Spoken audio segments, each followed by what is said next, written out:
It's time for campfire stew. Gonna start with some Angus steak. The steak is being cut into bite-sized pieces. Nice big bite-sized pieces. The steak is going into this cast iron frying pan. It's cast iron because that's very durable and it does an excellent job of cooking. Heats even, won't burn stuff easily. The cast iron frying pan is perfect for cooking over an open fire. This meat has a little bit of fat, which will provide the oil to cook everything else in. The knife is an outdoor knife for bushcrafting, camping, survival. It's small and lightweight, so you can carry it on a long backpacking trip. It's a fixed blade knife, so it's very sturdy and can be used for processing firewood and all kinds of heavy duty work. The meat is a good cut of steak, so it will be tender and easy to cook quickly. The tomatoes will add some juice and a lot of flavor to the stew. The tomatoes are being cut into big pieces because they will cook down into juice. An onion will add a lot of flavor and needs to be cut into smaller pieces to cook down into bite-sized pieces. These slices will break down into smaller pieces in the frying pan.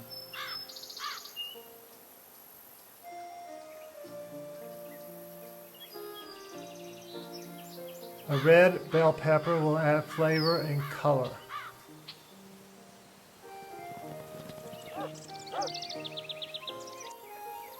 A red poblano pepper will add just a little bit of spiciness. They're a little bit hot, but not very hot. Hotter peppers can be used, or just bell peppers, depending on your taste. Yellow squash is a good addition, not just for color, but it adds to the diversity of the flavor. Everything should be in bite-sized pieces, but the tomatoes can be a little bit larger. Zucchini squash adds more to the diversity of the flavor and color. All the veggies will add juice to the stew as they cook down.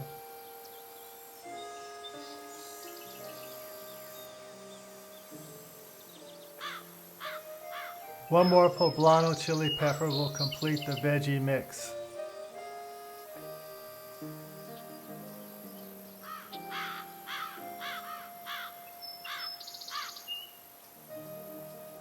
I'm not wasting any parts, but I did trim off a few bad spots from the squash.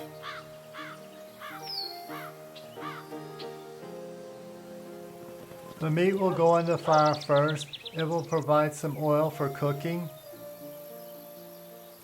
Now that the food's ready, it's time to light the fire.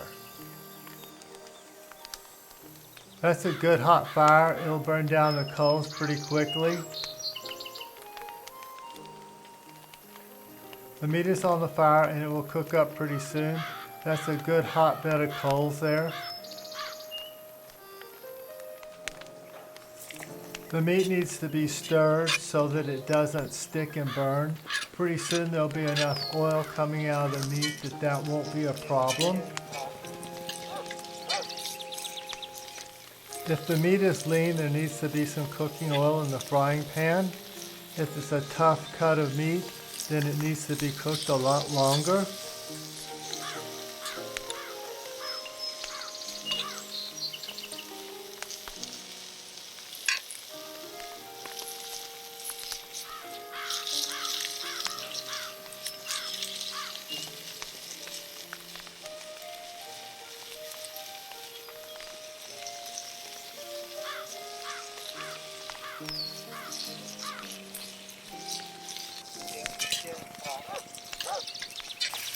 The meat is just barely browned.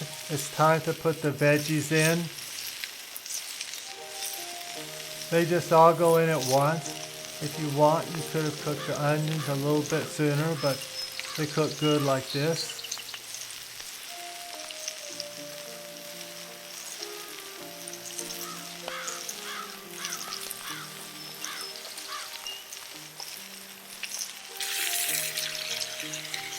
The veggies need to get soft and then it will be ready.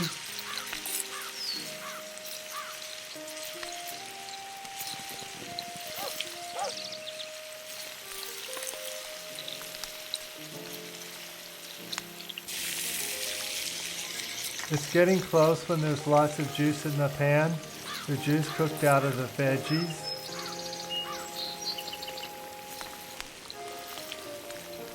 That looks about ready.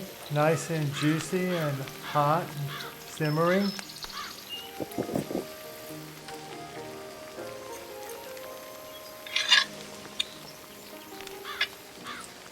Checking to make sure everything is cooked and nothing is getting stuck to the bottom.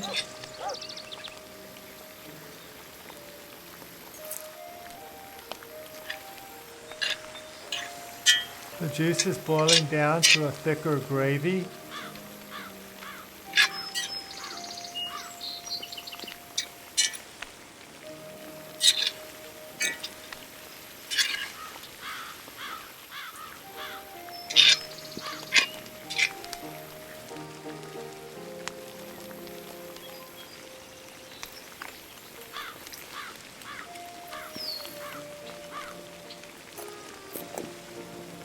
It's done and it's ready to eat.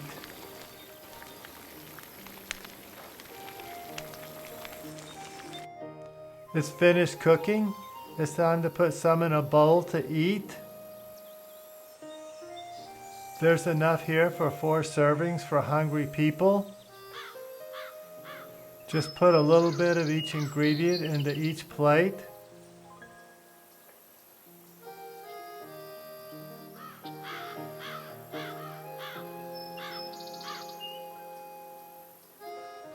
Be sure everyone gets a bite of everything. It's time to sit down beside the fire and enjoy dinner. Pair it with sourdough bread and it's perfect.